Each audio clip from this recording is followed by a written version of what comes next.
A home in Florida doesn't have to be as complicated as you think. You can actually transfer ownership just by signing a special deed and having it notarized. People usually do that in cases of divorce or giving a home to their relatives, but beware of potential scams to cheat you. Investigative reporter Terry Parker here to explain how the same process can make you vulnerable to unknowingly signing away your home. Terry?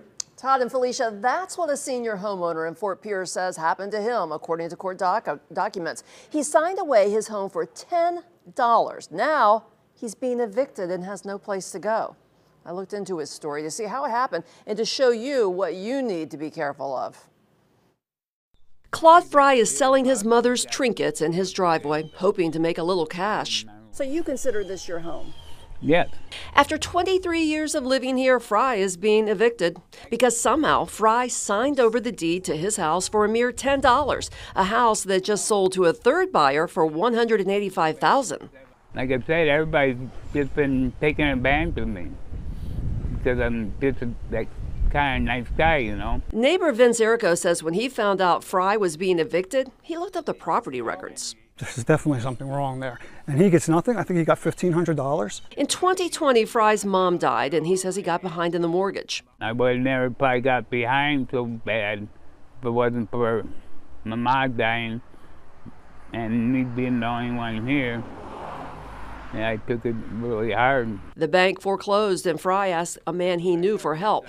He says in 2021, Thomas Brinson promised to take over the mortgage payments. So Fry signed a deed transferring the property to Brinson for $10. And Brinson would let Fry live in his house.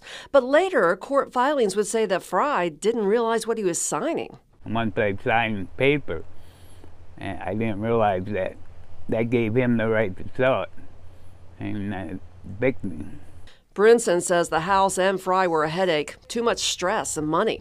So 6 months later, Brinson signed the house over to Carlton Darville, a real estate investor. Darville won't say how much he paid Brinson. This recorded deed shows a payment of $10 and other good and valuable consideration. Then, in December 2022, Darville flipped the house, selling it for $185,000 to a New York-based LLC, according to county records. When Fry hadn't vacated by January 25th, the new owner filed for eviction.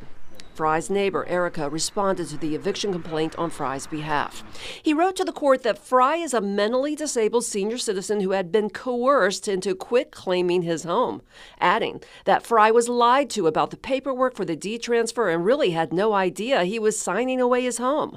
Erica's court filing does not specify the persons responsible for this alleged coercion and lying. So he could have at least put the house up for sale, priced it cheap, and at least got something.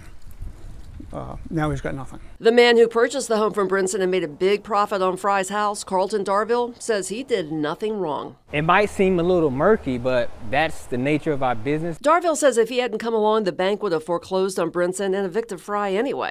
After purchasing the property from Brinson, Darville gave Fry $1,500 on January 1st to turn over the keys, with another $1,500 if Fry vacated the house by January 18th, which Fry did not do. But ethically, Yes. are you doing the right thing, Carlton? Ethically, I'm 100% clear because, again, I never coerced Mr. Fry.